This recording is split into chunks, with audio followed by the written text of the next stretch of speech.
What up dudes, welcome to Nate's Escape. Today I'm going to talk about my 1DX Mark II and 8 things that I hate about it. So let's just get straight into the video. Now number one has to be that this does not have a flip screen. I know it's a little bit of a nitpick, but it is kind of annoying if you want to do anything where you're going to film yourself and whatnot.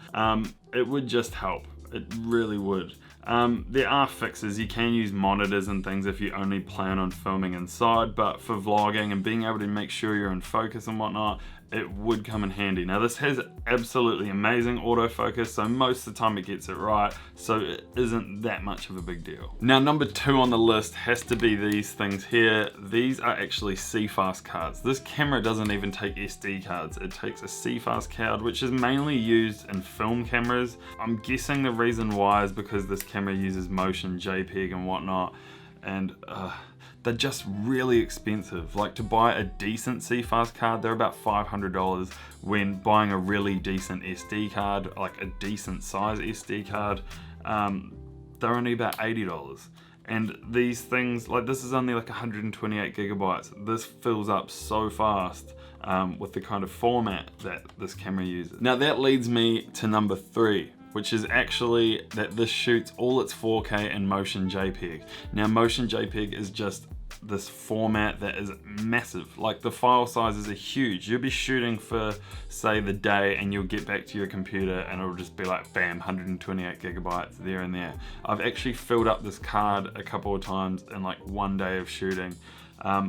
It's just an annoyance, especially when you're just filling up hard drives like boom, boom, boom, one after the other. I actually have found a workaround. I've started converting the motion JPEG files into MP4, and I haven't really seen much loss in quality or anything like that. So there are workarounds, but it's just a little bit of an annoyance. Now, number 4 definitely has to be that the touchscreen isn't that intelligent. Now what I mean by that is I can touch away and change the autofocus points, but as soon as I go to the menu here, I actually can't select anything.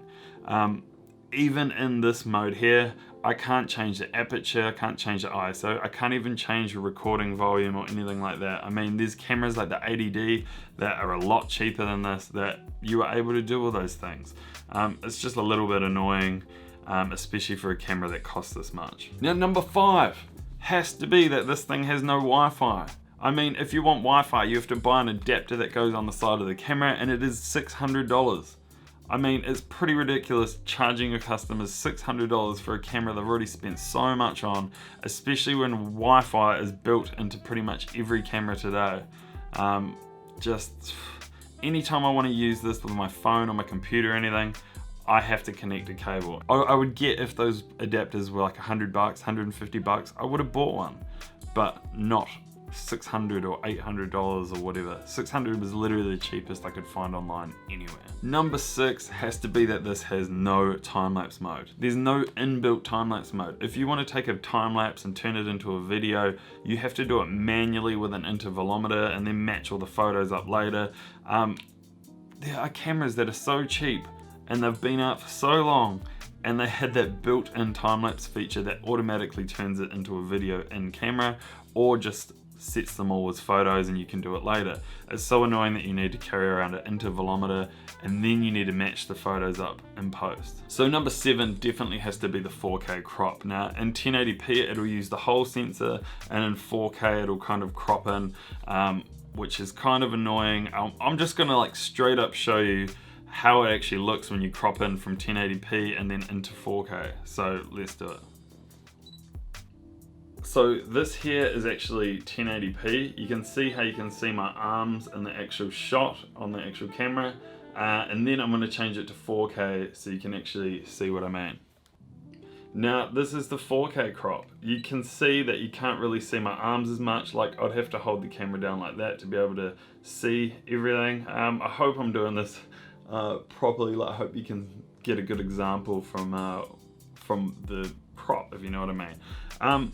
I'll pretty much insert a video as well of how bad the crop is. I'll stand in the exact same position and change from 1080p to 4K just so I can show you what I mean. And remember that I'm filming on a 60 Mark II, which is 1080p, so if I down-res this 4K to 1080p from this camera, it's not gonna look as good as if I filmed everything in 4K on this and then uploaded it in 4K, if that makes sense. So right now you're looking at the 1080p with no crop. You can see how far I can stretch my arms out. You can see I can get a lot in frame, and now I'm gonna switch to the 4K.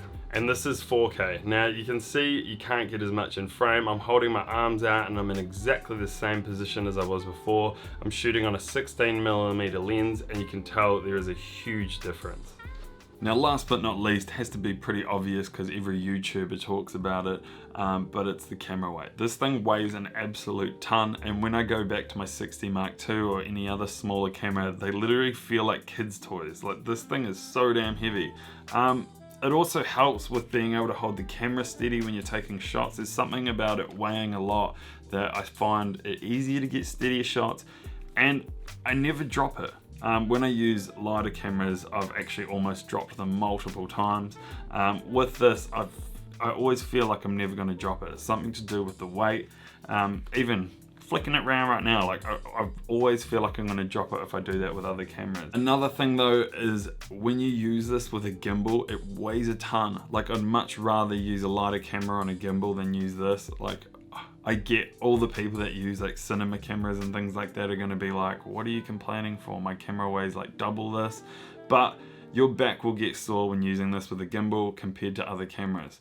So that pretty much wraps it up for this video. Don't get me wrong, I absolutely love this camera. It is my go-to pretty much every time. There's just some flaws or things that I dislike about it.